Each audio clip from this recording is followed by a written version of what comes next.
करुणा के सागर तथागत गौतम बुद्ध, परम पूज्य बाबा साहेब डॉक्टर भीमराव रामजी अम्बेडकर और सभी महापुरुषों वीरांगनाओं के को नमन करते हुए वह मेरे मार्गदर्शक डॉक्टर अतुल कृष्ण और आज के मुख्य अतिथि चेयरमैन विनोद वैशाली जी और सभी को मेरा नमो बुद्धाय। जय भीम, जय हिंद।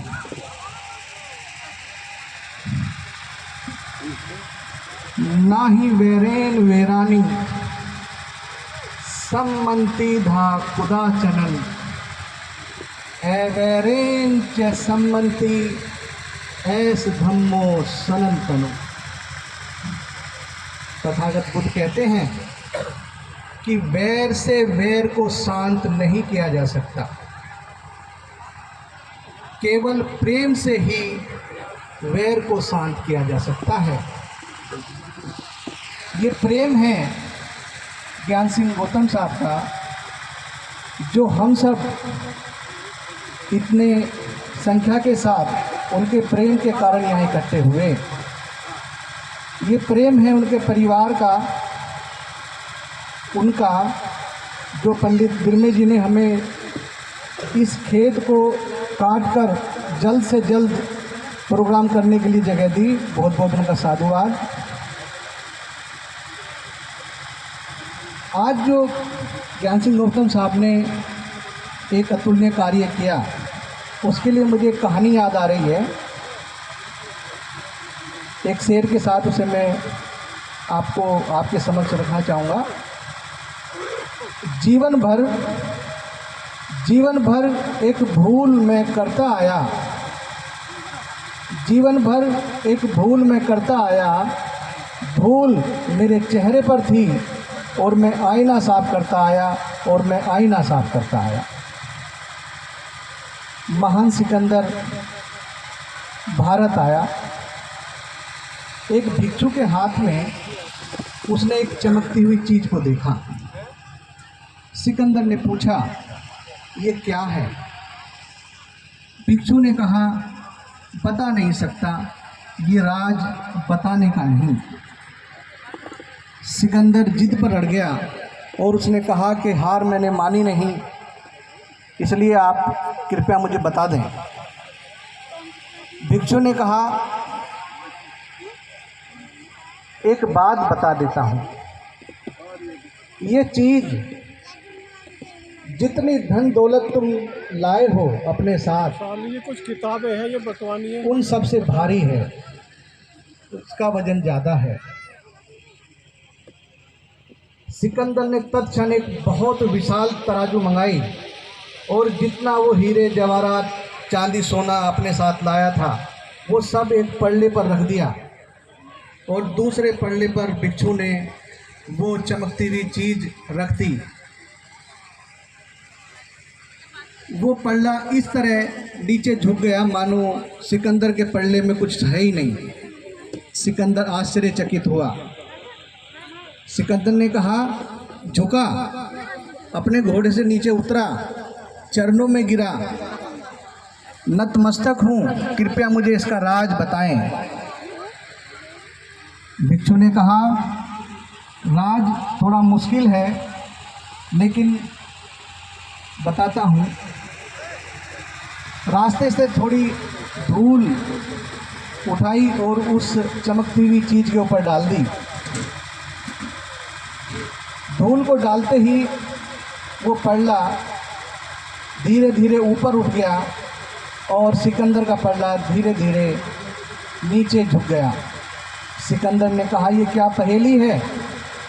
मुझे कृपया बताने की कष्ट करें, बताना हो बता दें, ना बताएंगे तो मैं क्या कर लूँगा। भिक्षु ने कहा, अब तुम झुक गए हो और अब तुम्हारे अंदर जिज्ञासा है, जोर जबरदस्ती नहीं, तो मैं बता देता हूँ।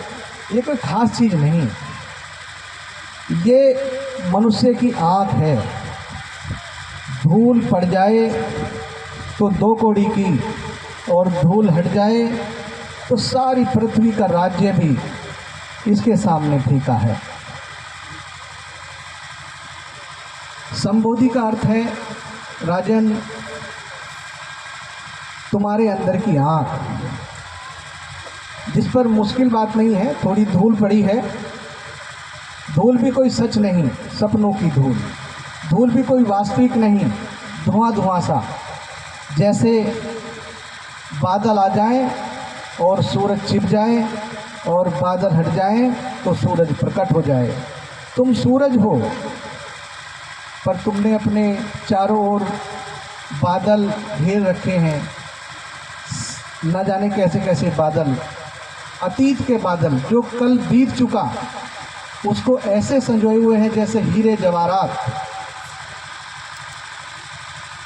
राख है, अंगारा भी नहीं। आने वाले कल के लिए, भविष्य के लिए हम चिंता में हैं। मैं ये करूँगा, मैं ये करने वाला हूँ, ऐसा होगा, ऐसा ही मुझे करना है। इन दो जो नहीं है के बीच, इस चक्की के दो पार्टों के बीच हमारा आज जो छोटा सा क्षण दबा जा रहा है, हमारा अस्तित्व पिसा जा रहा है। जिसने ये समझ लिया कि जो नहीं है, बीत चुका, जो अभी आया ही नहीं, वास्तव समय पे नहीं है, आज है, जो आज में जीना सीख गया, जो है उसमें जीना सीख गया, वो संबोधि को प्राप्त हुआ, वही बुद्धत्व को प्राप्त हुआ। जैसे हमारे ज्ञान सिंह गौतम साहब, जिन्होंने समय का सदुपयोग करते हुए एक बुद्ध विहार का निर्माण कराया, जिसमें न जाने कितने उपासकों उपासिकाओं को इसकी शिक्षा का लाभ मिलेगा। कबीरदास जी कहते हैं, चलती चक्की देखकर दिया कबीरा रोए, दो पाटन के बीच में साबुत बचा ना कोई। लेकिन यहाँ पर एक और कवि कहते हैं कि चलती चक्की चलने दे, पिस पिस आटा होए, जो कीलन के माही रहे, बाल ना बाका होए। जब चक्की में गेहूं या कोई हम अनाज पीसते हैं तो उसके बीच में एक बीच में कीला होता है, कील पर वो टिकी होती है, जिसके साइड में जितने गेहूं या जो अनाज है वो बच जाता है। ऐसे ही हमारे ज्ञान सिंह गौतम साहब हैं, उनका बहुत बहुत साधुवाद है कि उन्होंने इस समाज को, देश को एक बुद्ध विहार दिया। बहुत बहुत साधुवाद।